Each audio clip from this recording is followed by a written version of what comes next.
Legionnaire Archery here. I'm gonna be talking about the Apache bow because I get so many questions about Apache bows. I believe that's also one of the more popular models that I get asked on a constant basis. So what I'm gonna do is I have here an Apache bow that I'm working on. It's already been sinew backed, but the setback handle is too shallow, so I'm going to make this handle deeper. One of my videos, which is called heat reflexing a bow, shows you how I get that setback handle. I actually use a form, and the form should be over here, so I'm going to use this form to apply more setback to this handle. Even though I have already backed this bow, it's thick enough to where I can heat it again and get that deeper setback in the handle.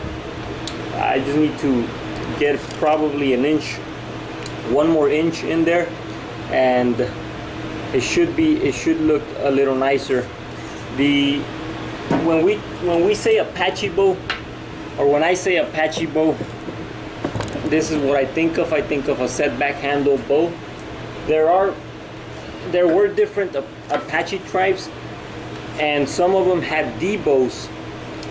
But typically, when I make an Apache bow, I make the style of the Mescalero Apaches or the Chiricahua Apaches, because they used that setback handle in quite a few of their bows. So that's the type of, when I say Apache bow, I mean either the Chiricahua or Mescalero. I have this book here, and it shows this is the Native American Bows, Arrows, and Quivers, the encyclopedia by Jim Ham and Steve Alley.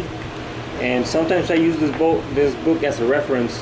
And I also have another one which I've showed in previous videos, where you can see there's actually real color pictures of Apache bows. And it's so not only did the Apaches use the setback handle, but also the Plains. It was very common amongst the Plains Indians, and pretty much throughout that region, the Plains and the Apaches used that style a lot. So the process is the same when I'm making a Plains Indian bow, or it just depends what tribe. Okay, so we're back. I went ahead, I heated this portion. It's still very hot, but I heated the portion from here to here. It's about a good 10-12 inches. That's more like 8 to 10 inches. But I heated that portion of the bow. You can also see there is a crack that developed here. That's not really much of concern because it's a very shallow crack. It's not gonna affect the way in any way, and that's probably gonna be wrapped in sinew anyways. But you can see that's my form. That's the form that I use. You can make your own form and make this as shallow or as deep as you need to make it.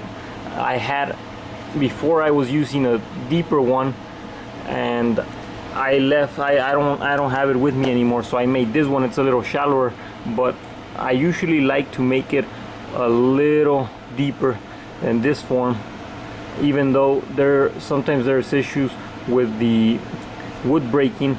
You just need to make sure you heat it properly, and you heat it enough time so that you can get the least amount of